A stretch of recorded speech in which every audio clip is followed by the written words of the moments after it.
Hi everyone, lecture 4 है Indian polity के chapter making of constitution के। I am Arun Raina. ये डॉक्टर बी आर अम्बेडकर का फोटो है, जिनको हम फादर ऑफ इंडियन कॉन्स्टिट्यूशन भी कहते हैं। I am Arun Raina. तो आपको पता है मेन फंक्शंस कॉन्स्टिट्यूएंट असेंबली के मेन फंक्शंस क्या थे। एक था टू मेक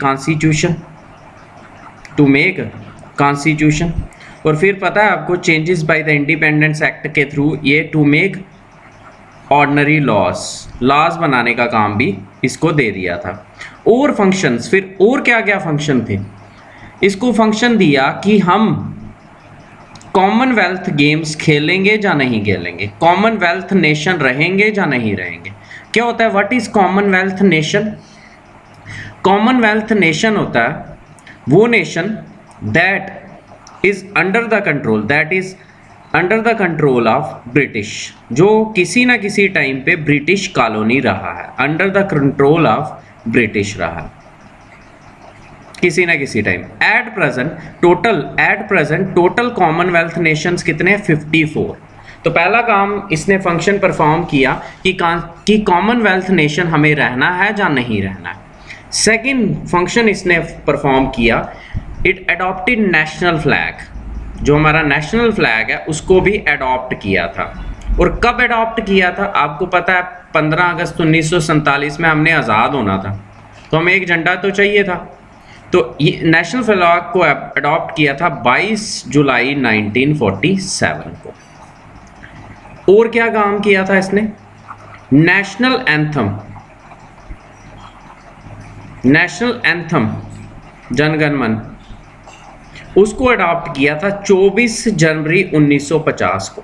24 जनवरी 1950 को डॉक्टर राजेंद्र प्रसाद को, नेक्स्ट आ गया डॉक्टर राजेंद्र प्रसाद को प्रेसिडेंट ऑफ इंडिया बना दिया। अभी तक आपने प्रेसिडेंट ऑफ इसको कॉन्स्टिट्यूएंट असेंबली पढ़ा था। डॉक्टर राजेंद्र प्रसाद को प्रेसिडेंट ऑफ इंडिया बना दिया 24 जनवरी 1950 को।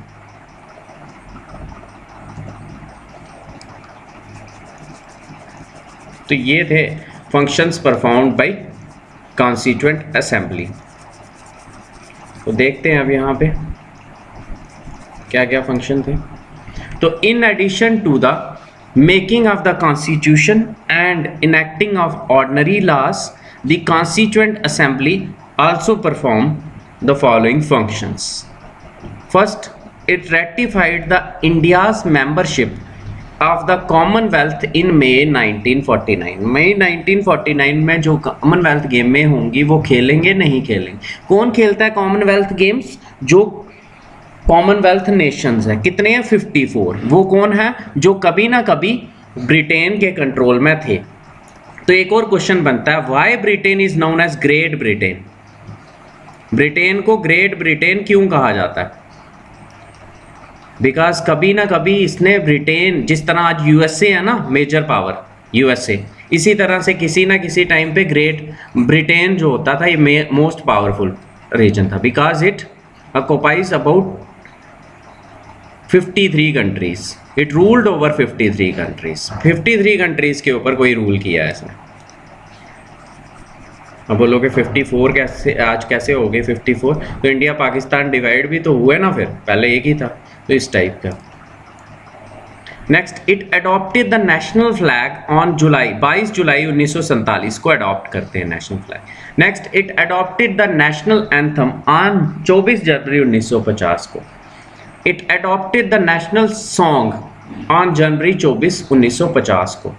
Next, it elected doctor Rajendra Prasad as the first president of India on 24 January 1950। ठीक है, पहले प्रेसिडेंट बनते हैं डॉक्टर राजेंद्र प्रसाद।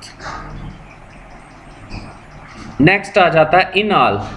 अब टोटल सेशंस कॉन्स्टिट्यूएंट असेंबली के, टोटल सेशंस कॉन्स्टिट्यूएंट असेंबली के टोटल सेशंस पूछे कोई तो कितने हो गए?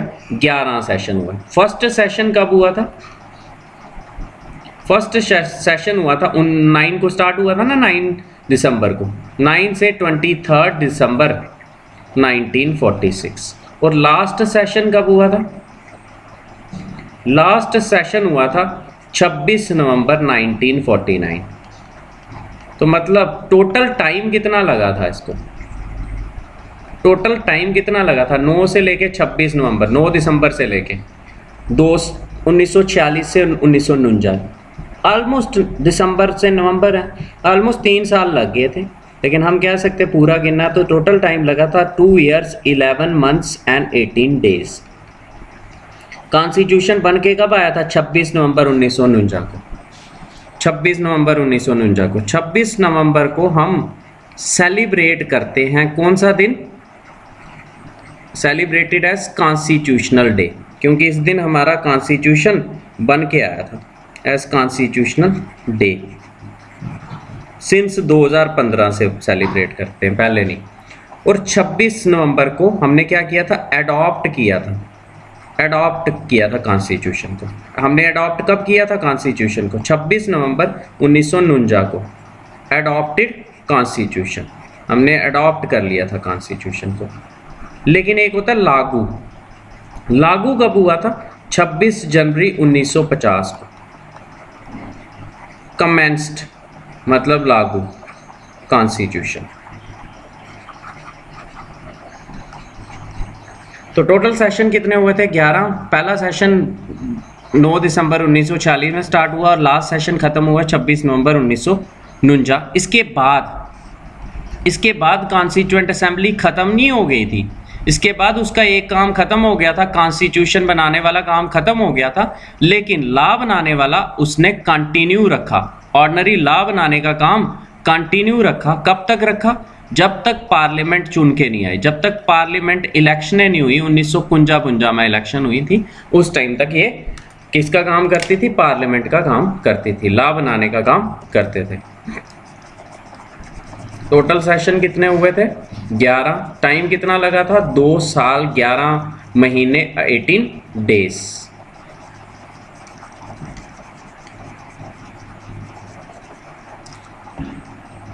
तो in all the constituent assembly had 11 sessions, total time 2 years 11 months and 18 days। Next, the constitution makers had gone through कितनी कंट्रीज के कॉन्स्टिट्यूशंस को में से हमारा जो कॉन्स्टिट्यूशन बना है वो सिर्फ हमने किसी के कॉन्स्टिट्यूशन को स्टडी करके उनके कॉन्स्टिट्यूशन से लिया। कितने कंट्रीज के कॉन्स्टिट्यूशन को स्टडी किया? 60 कंट्रीज के। The constitution makers had gone through the constitution of about 60 countries and जो ड्राफ्ट कर रहे थे कॉन्स्टिट्यूशन, चेयरमैन ड्राफ्टिंग कमेटी का कौन था? मैंने लास्ट टाइम भी बताया था आपको, B.R. Ambedkar. And the draft constitution was consider for 114 days. जो कॉन्स्टिट्यूशन बन के आया था उसको पढ़ते गए, उसमें चेंजेस लाते गए 114 दिन तक। टोटल एक्सपेंडिचर कितना था उस टाइम पे? 60 lakh, amounted to be 64 lakh। The total expenditure on making the constitution amounted to be 64 lakh। इसमें याद क्या करना है आपको कि टोटल सेशन कितने हुए? 11। टोटल टाइम कितना लगा?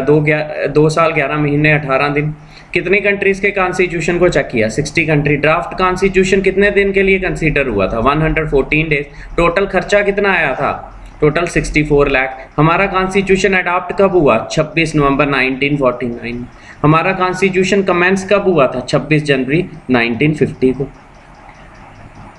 ऑन जनवरी 24 1950 को हमारा कॉन्स्टिट्यूशन असेंबली का एक काम खत्म हो जाता है। कॉन्स्टिट्यूशन असेंबली का एक काम खत्म हो जाता है 24 जनवरी 1950 को। क्या? कॉन्स्टिट्यूशन बनाने का काम जो है वो खत्म हो गया। अब सिर्फ वो क्या काम करेगी? पार्लियामेंट का काम करेगी।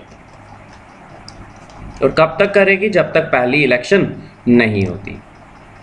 तो on January 24 1915 the constituent assembly held it's final session. Final session final कब हो चुका था? फाइनल सेशन नवंबर में ही हो चुका था। ये सिर्फ एक बार मिलते हैं 24 जनवरी 1950 को सिर्फ साइन करने के लिए।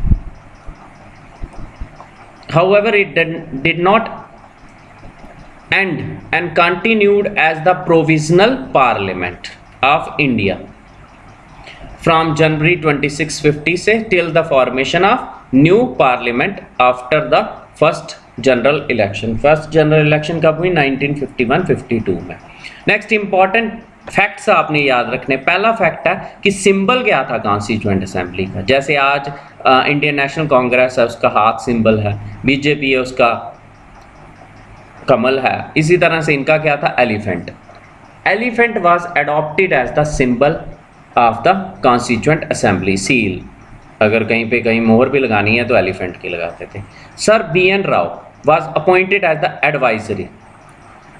एडवाइजर कौन था कॉन्स्टिट्यूएंट असेंबली का, BN राव। BN राव जो थे वो अपॉइंट किए थे constitutional adviser, legal adviser to the constituent assembly. Third HBR Ayyangar, secretary to the constituent assembly. तो देखो यहाँ पे आपने इसमें क्या याद रखना है, एलिफेंट जो था ये सिंबल था किसका, कॉन्स्टिट्यूएंट असेंबली का। कॉन्स्टिट्यूशनल एडवाइजर कौन थे इसके कॉन्स्टिट्यूएंट असेंबली के, BN राव। सेक्रेटरी कौन थे, HBR Ayyangar. Next SN Mukherjee was the chief draftsman of the constitution, draft in the constituent assembly. Chief draftsman कौन थे, ड्राफ्टिंग चेयरमैन कौन थे, BR अम्बेडकर। चीफ ड्राफ्टमैन कौन थे, SN मुखर्जी। और प्रेम बिहारी नारायण रजदा, ये कैलीग्राफर थे। कैलीग्राफर जो लिखता है of the Indian constitution. The original constitution was hand written by him in a flowing italic style. तो इसमें आपको क्या याद रखना है कि चीफ ड्राफ्टमैन कौन थे कॉन्स्टिट्यूशन के, SN मुखर्जी। और कैलीग्राफर कौन थे, प्रेम बिहारी नारायण रजदा। ठीक है, ये आपको 5-6 क्वेश्चंस करने। Thanks a lot for listening. जय हिंद।